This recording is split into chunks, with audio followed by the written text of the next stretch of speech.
यः परमं तपः।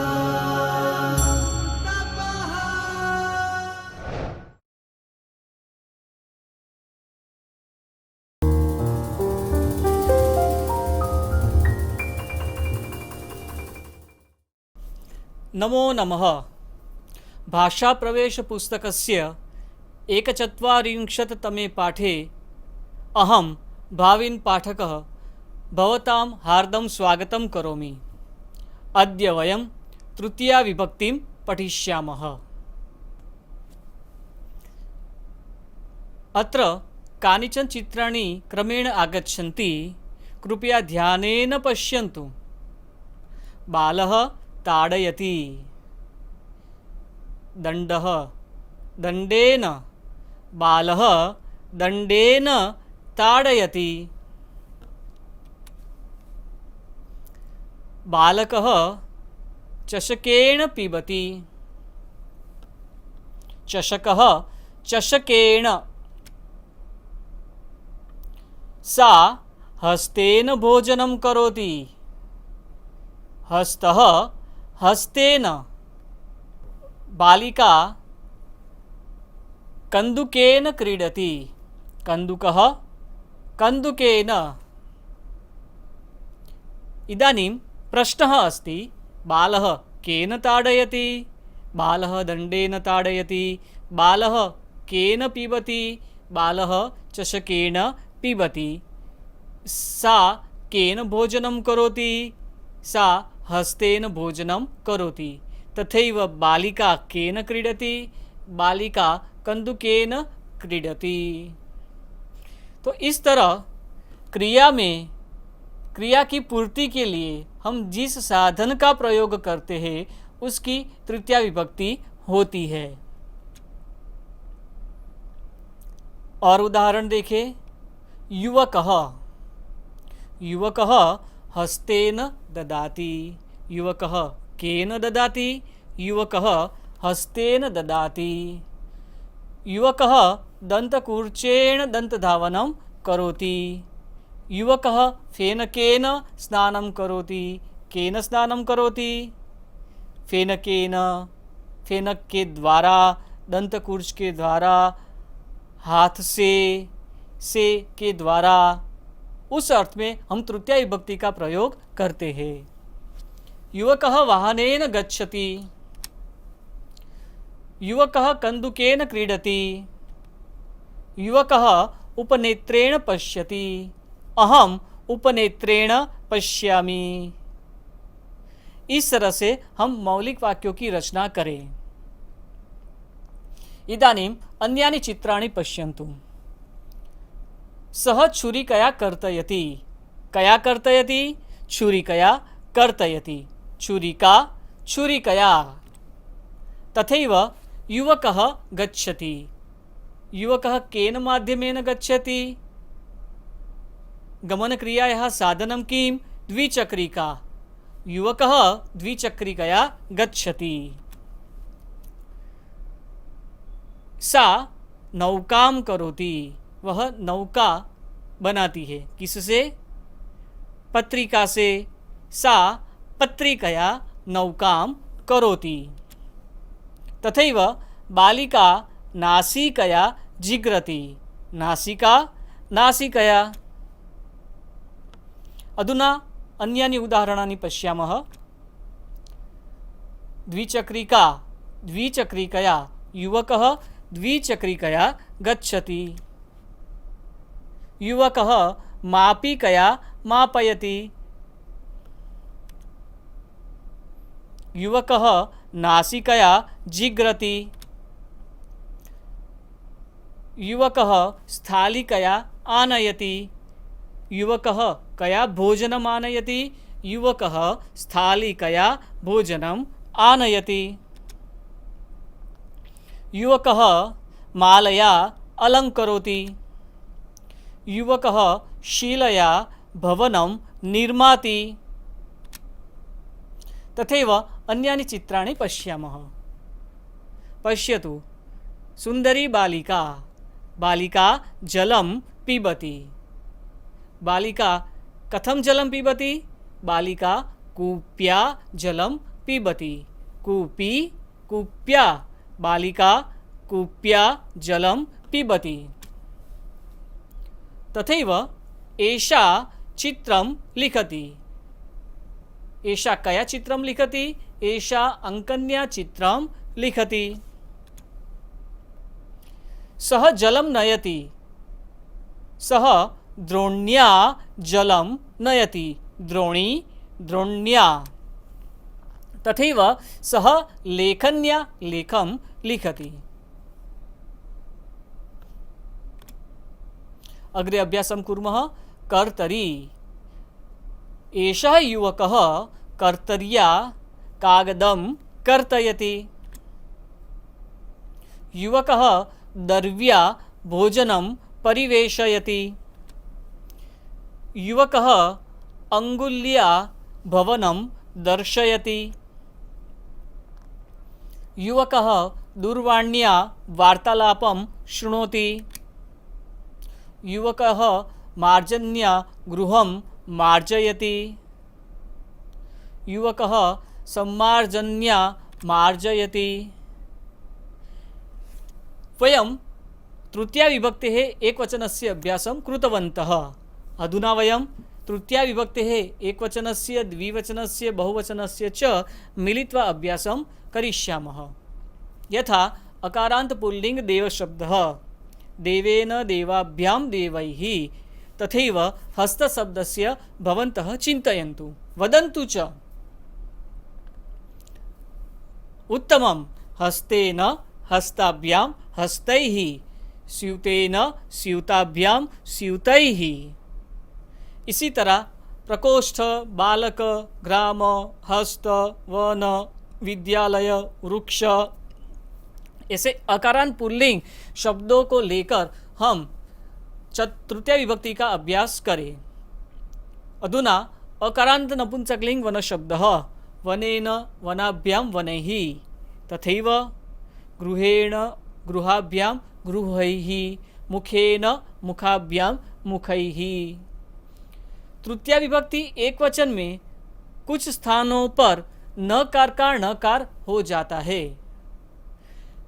जहाँ पर पूर्व वर्णों में र अथवा श वर्ण आता है वहाँ पर कुछ नियमों के अनुसार नकार होगा। इसलिए ऐसे शब्दों को हम ध्यान में रखेंगे, जैसे नगरेण। ह्रस्व इकारांत पुल्लिंग कवि शब्द। कवि कविना कविभ्यां कविभिः। तथैव अग्निना अग्निभ्यां अग्निभिः। ध्वनिना ध्वनिभ्यां ध्वनिभिः। ह्रस्वौकारांत पुल्लिंग गुरु शब्दः गुरुणा गुरुभ्यां गुरुभिः। तरु शब्द का आप बताओगे? उत्तमम। तरुणा तरुभ्यां तरुभिः। बाहु शब्द का बाहुना बाहुभ्यां बाहुभिः। ऋकारांत पुल्लिंग नेत्रु शब्दः नेत्रा नेतृभ्यां नेतृभिः। पितृ शब्द से किं भविष्यति? समीचीनम्।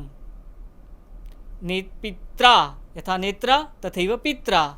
नेत्रा नेतृभ्यां नेतृभिः। पित्रा पितृभ्यां पितृभिः। उकारांत नपुंसकलिंग वस्तु शब्दः वस्तुना वस्तुभ्यां वस्तुभिः। अग्रे गच्छामः। स्त्रीलिंग शब्दानां रूपाणि पश्यामः। आकारांत स्त्रीलिंग माला शब्दः मालया मालाभ्यां मालाभिः। तथैव पत्रिका शब्दस्य किं भविष्यति? पत्रिकया पत्रिकाभ्यां पत्रिकाभिः। बाला बालया बालाभ्यां बालाभिः। ह्रस्व इकारांत स्त्रीलिंग मति शब्दः मत्या मतिभ्यां मतिभिः। तथैव तिथि शब्दस्य तिथ्या तिथिभ्यां तिथिभिः। दीर्घ इकारांत स्त्रीलिंग देवी शब्दः देव्या देवीभ्यां देवीभिः। लेखनी शब्दस्य किं भविष्यन्ति? लेखन्या लेखनीभ्यां लेखनीभ्यः। ऋकारांत स्त्रीलिंग मातृशब्द मात्रा मातृभ्याम मातृभिः। ह्रस्व उकारांत स्त्रीलिंग धेनु शब्द धेन्वा धेनुभ्याम धेनुभिः। दीर्घ उकारांत स्त्रीलिंग वधू शब्द वध्वा वधूभ्याम वधूभिः। इदानीम् एकम् अभ्यासं कुर्मः। तृतीया विभक्ति रूपैः रिक्तस्थानं पूरयन्तु। युवकः लिखति, युवकः आनयति। युवकः कथं लिखति, केन लिखति। युवकः हस्तेन लिखति। युवकः घटेन जलम् आनयति। युवकः कर्णेन शृणोति। तो थोड़ी सी अशुद्धि हो जाएगी। क्यों? क्योंकि हम दो कानों से सुनते हैं, अतः यहाँ पर हम द्विवचन का प्रयोग करेंगे। कर्णौ, कर्णाभ्याम। हमने रूपों का अभ्यास किया हुआ है। कर्णेन कर्णाभ्याम कर्णैः, देवेन देवाभ्याम देवैः। अतः अत्र युवकः कर्णाभ्याम शृणोति। युवकः पादौ, हम दो पैरों से चलते हैं, युवक भी दो पैरों से चलता है। युवकः पादाभ्याम चलति। युवकः पुष्पैः पूजां करोति। एक पुष्प से नहीं, अनेक पुष्पों से पूजा कर रहा है, अतः युवकः पुष्पैः पूजां करोति। तथैव इदानीं स्वयमेव वाक्यानि रचयन्तु। यथा जनाः दीपैः पूजां कुर्वन्ति। वयं नेत्राभ्यां पश्यामः। सेविका सम्मार्जन्या स्वच्छं करोति। भीमः गदया युद्धं करोति।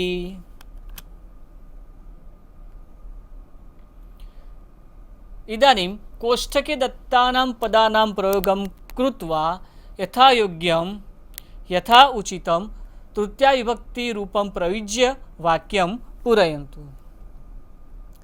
अश्वाः पादैः धावन्ति।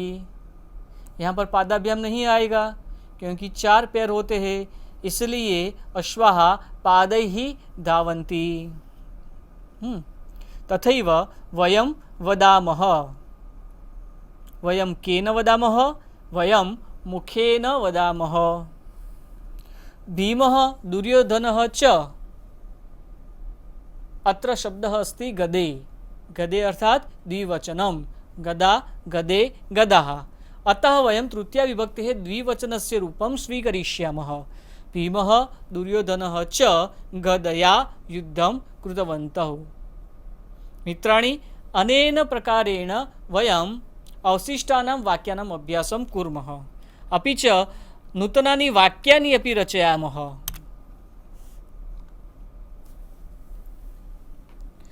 अत्र विभागद्वयम् अस्ति, कविभागः खविभागः च। खविभागे तस्य शब्दस्य तृतीया विभक्तेः रूपद्वयं दत्तम् अस्ति। तयोः उचितं रूपं चित्वा रिक्तस्थाने लिखन्तु। यथा कविभागे शब्दः अस्ति चषकौ। खविभागे अष्टमं पश्यन्तु, चषकेण चषकाभ्याम। इन दोनों में से हम किसका चयन करेंगे? तो उसके लिए हम क विभाग देखेंगे। चषकौ इति द्विवचनस्य रूपम् अस्ति, अतः ख विभागे अष्टमे द्विवचनस्य रूपं किम् अस्ति इति वयं पश्यामः। चषकेण एकवचनस्य रूपम् अस्ति, चषकाभ्यां द्विवचनस्य रूपम् अस्ति। अतः प्रथमा विभक्ति द्विवचनं तेन सह चतुर्थी विभक्ति द्विवचनम्। एवमेव अस्माभिः योजनीयम् अस्ति।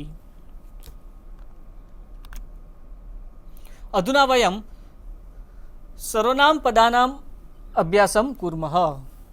एतत् सर्वनाम्नः पुल्लिङ्गे नपुंसकलिङ्गे च एतेन एताभ्याम् एतैः, स्त्रीलिङ्गे एतया एताभ्याम् एताभिः। तत् सर्वनाम्नः पुल्लिङ्गे नपुंसकलिङ्गे च तेन ताभ्यां तैः, स्त्रीलिङ्गे तया ताभ्यां ताभिः। किं सर्वनाम्नः पुल्लिङ्गे नपुंसकलिंगे च केन काभ्यां कैः, स्त्रीलिंगे कया काभ्यां काभिः। अधुना वयं सर्वनाम शब्दानाम् अभ्यासं करिष्यामः। यथा भवत्, एतस्य पुल्लिंगे तृतीया विभक्तेः रूपाणि भविष्यन्ति भवता, भवद्भ्यां, भवद्भिः। आपसे, आपके द्वारा, आप दोनों के द्वारा, आप सबके द्वारा। तथैव स्त्रीलिंगे भवत्या, भवतीभ्यां, भवतीभिः। सर्व एतस्य पुल्लिंगे नपुंसकलिंगे च सर्वेण, सर्वाभ्यां, सर्वैः। स्त्रीलिंगे सर्वया, सर्वाभ्यां, सर्वाभिः। अस्मत्सर्वनाम्नः मया, आवाभ्याम्, अस्माभिः। युष्मत्सर्वनाम्नः त्वया, युवाभ्यां, युष्माभिः। अधुना वयं विशेषम् अभ्यासं कुर्मः। अधुना वयम् एतस्मिन् अभ्यासे प्रश्ननिर्माणं कुर्मः। कः केन कार्यं करोति इति। यथा शिक्षकः सुधाखण्डेन लिखति। केन लिखति? सुधाखण्डेन लिखति। अतः प्रश्नः भवति शिक्षकः केन लिखति। हमने पहले किम सर्वनाम के रूप देख लिए हैं, उसका प्रयोग इस अभ्यास में हम करेंगे। छात्रः हस्ताभ्यां प्रणमन्ति। छात्राः हस्ताभ्यां प्रणमन्ति। छात्राः काभ्यां प्रणमन्ति। युवकाः घट्या समयं जानन्ति। युवकाः कया समयं जानन्ति। वैज्ञानिकः सूक्ष्मदर्शकेन पश्यति। वैज्ञानिकः केन पश्यति। एवमेव अन्येषां वाक्यानां वयम् अभ्यासं कुर्मः, प्रश्ननिर्माणं च कुर्मः। अधुना विशेषप्रयोगं वयं पठामः। सहयोगे तृतीया विभक्तिः भवति। सह अर्थात साथ। किसके साथ? तो जो व्यक्ति अथवा वस्तु है उसकी हम तृतीया विभक्ति लगाते हैं। यथा लक्ष्मणः गच्छति, रामः गच्छति। लक्ष्मणः केन सह गच्छति? लक्ष्मणः रामेण सह गच्छति। रामः रामेण। पिता क्रीडति। पिता केन सह क्रीडति? पिता पुत्रेण सह क्रीडति। सा सख्या सह संभाषणं करोति। सा केन सह संभाषणं करोति? यहाँ पर यह अशुद्ध हो जाएगा, केन नहीं आएगा। क्यों? क्योंकि सख्या वो सखी का तृतीया विभक्ति का रूप है। अतः यहाँ स्त्रीलिंग में किम सर्वनाम का रूप लेना पड़ेगा। सा कया सह संभाषणं करोति। तथैव सा भगिन्या सह चित्रं पश्यति। तो यहाँ पर फिर से ध्यान रखेंगे, भगिनी भगिन्या, सह कया सह चित्रं पश्यति, भगिन्या सह। सह इत्यस्य विशेषम् अभ्यासं वयं कुर्मः। भवन्तः स्वयमेव वाक्यानि रचयन्तु।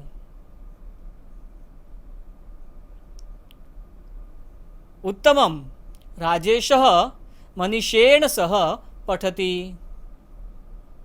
भगिनी अनुजेन सह नृत्यति। पिता पुत्र्या सह क्रीडति। अनुजः भगिन्या सह खादति। इस प्रकार से हम अनेक उदाहरणों की रचना कर सकते हैं।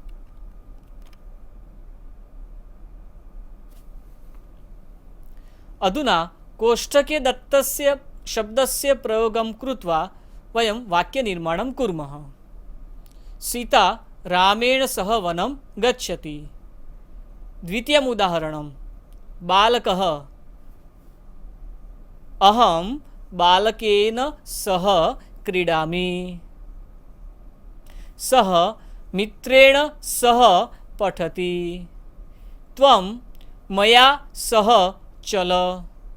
राजा मुनिना सह वार्तालापं करोति। वयं भवता सह भ्रमामः। तथैव पित्रा सह, केन सह, कंसेन सह, रोटिकया सह, भगिन्या सह, पार्वत्या सह। इस प्रकार से हम अभ्यास करेंगे। अधुना एतत् सम्भाषणम् उच्चैः पठन्तु। अभिषेकः वदति, गणेश त्वं प्रतिदिनं किं किं करोषि?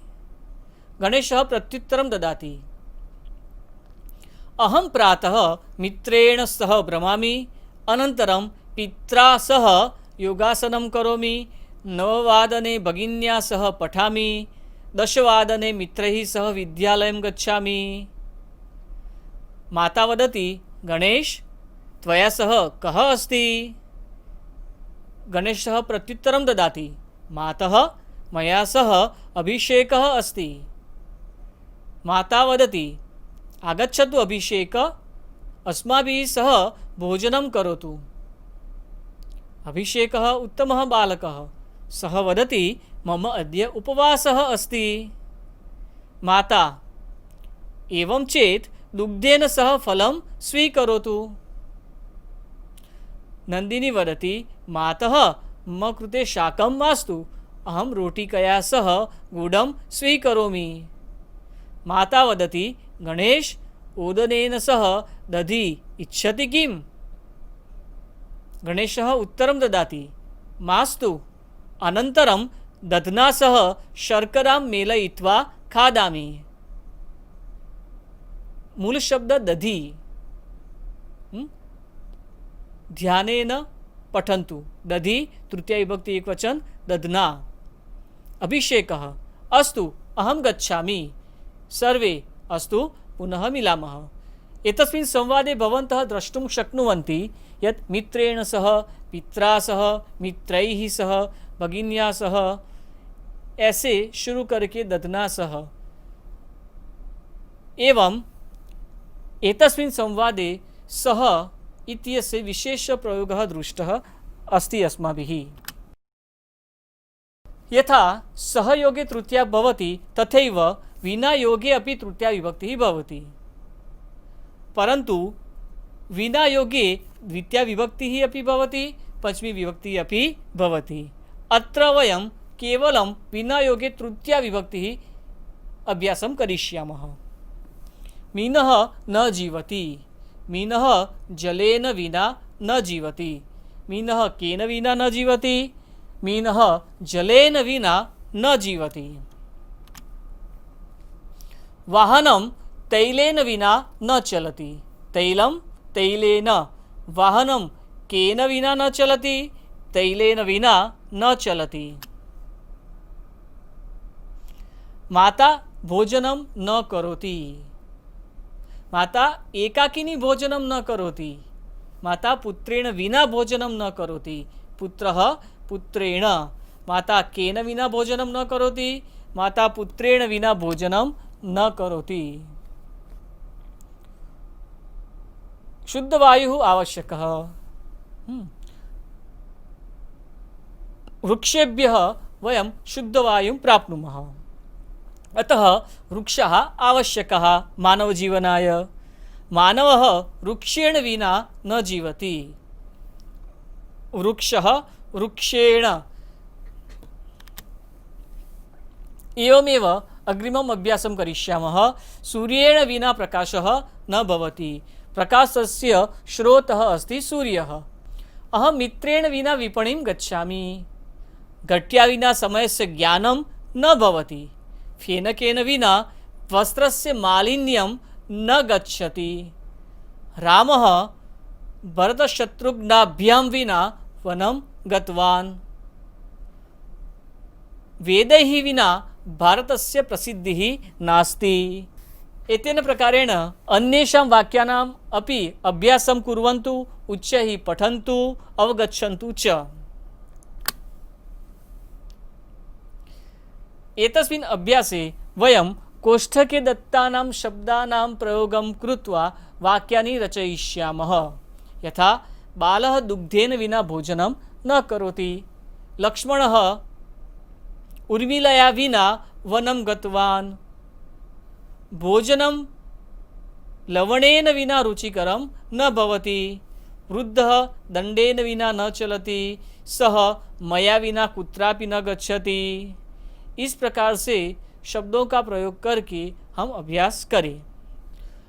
भाववाचकानां योगे तृतीया विभक्ति ही। भवन्तः द्रष्टुं शक्नुवन्ति अत्र कोष्ठके केचन शब्दाः सन्ति। एते शब्दाः भाववाचकाः सन्ति। यथा परिश्रमः, सुखम, वेगेन, स्पष्टता, जागरूकता, सुंदरता, दुःखम, प्रीतिः, भक्तिः, आश्चर्यं, कुतूहलम्, आलस्यम् इत्यादयः। एतेषां योगे तृतीया विभक्ति प्रयोगः भवति। यथा गुरवः परिश्रमेण पाठयन्ति। शिक्षक कैसे पढ़ाते हैं? परिश्रम से पढ़ाते हैं। वयं वसामः, वयं सुखेन वसामः। वयं केन वसामः? हम कैसे जीते हैं? हम सुख से जीते हैं। अश्वः वेगेन धावति। अश्वः कथं धावति? अश्वः वेगेन धावति। ताः स्पष्टतया वदन्ति। स्पष्टता, स्पष्टतया। अहं गच्छामि, मैं जाता हूँ। अहम जागरूकतया गच्छामि, मैं जागरूकता से जाता हूँ। तथैव सुंदरता, सुंदरतया, दुःखम, दुःखेन, प्रीतिः, प्रीत्या, भक्तिः, भक्त्या, साश्चर्यम्, आश्चर्येण, कुतूहलं, कुतूहलेन, आलस्यम्, आलस्येन। अर्जुनः आश्चर्येण विश्वरूपं दृष्टवान्। तथैव धैर्यं, धैर्येण, संतोषः, संतोषेण, ईर्ष्या, ईर्ष्यया, बलं, बलेन, पूर्णता, पूर्णतया, जल्पनं, जल्पनेन, सुचारुता, सुचारुतया। इस तरह हम बाकी शब्दों का अभ्यास करें। भवन्तः संतोषेण किं किं कुर्वन्ति इति वदन्तु। यथा अहं संतोषेण पठनं करोमि, अहं संतोषेण भोजनं करोमि। भवन्तः धैर्येण किं किं कुर्वन्ति इत्यपि चिन्तयन्तु। अहं धैर्येण कार्यं करोमि। भवन्तः परिश्रमेण किं किं कुर्वन्ति? अहं परिश्रमेण अभ्यासं करोमि। एवमेव भवन्तः तृतीया विभक्तेः अभ्यासं कुर्वन्तु। धन्यवादः, शुभकामनाः।